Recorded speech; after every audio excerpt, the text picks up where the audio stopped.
I don't understand this idea that she's not clocked in, therefore she should be deducted wages. It's not a job, it's a vocation. It's a service, it's an obligation, it's a duty. These things are values that the British people used to understand. It seems to me that you've lost all meaning of them.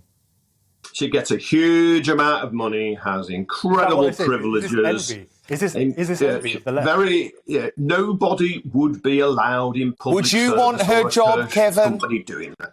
There's a reason that Meghan Markle does not live in the UK. There's a reason Meghan Markle does not do the whole royal thing. It's a chore, it's a grind, it's sacrificial, and it's hard work. It isn't just a case of waving your hand every now and then. Don't make it sound like working on a building site or cleaning hospital floors. Kevin, how many people do you know who is still working at 96 years old? And I think what's particularly sad is that you're suggesting the only way that we can assume the Queen is still at work is if she's wheeled out on public display. She has made it perfectly clear that she doesn't want to be seen in a wheelchair, Kevin, because she felt that that demeaned the status in public of her sister, Princess Margaret.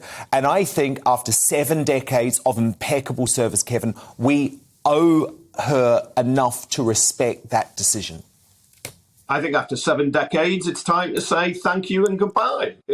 Thank you for your service, but it's now time to make way for somebody else. No, we want her to stay for as long as possible. Because one of the roles of the monarchy is to be seen and perform official duties. And she can't. Not at all. It's a very modern context. It's a very modern idea of what the monarchy is. Before television, the monarchy was not seen all about and about everywhere. They still had a role in the country, in the life of the country. I don't think it should be a case of if we haven't seen her in a week, we should sack her off.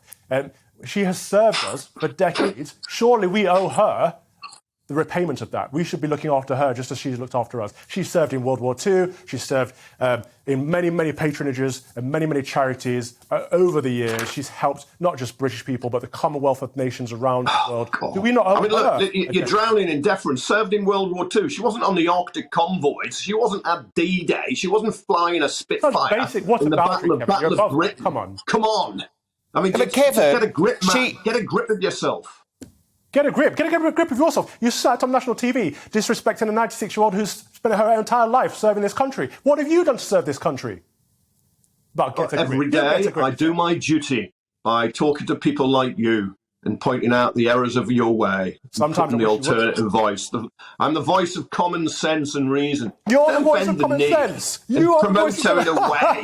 Now I know you're trolling. Now I know you're on here just to take the mick. Come on. Kevin, she served in the Territorial Army, and do not do down that duty, because my grandma served in exactly the same force that she did. And as young teenage women in the 1940s, to go and be prepared to serve in the army, to back up your country, was a massive deal, and to do so as a princess was even bigger. So do not do down what she did during World War II, because it was utterly incredible. And the country has so much respect for what she did during World War II. She could have cowered away in her castle, and she didn't.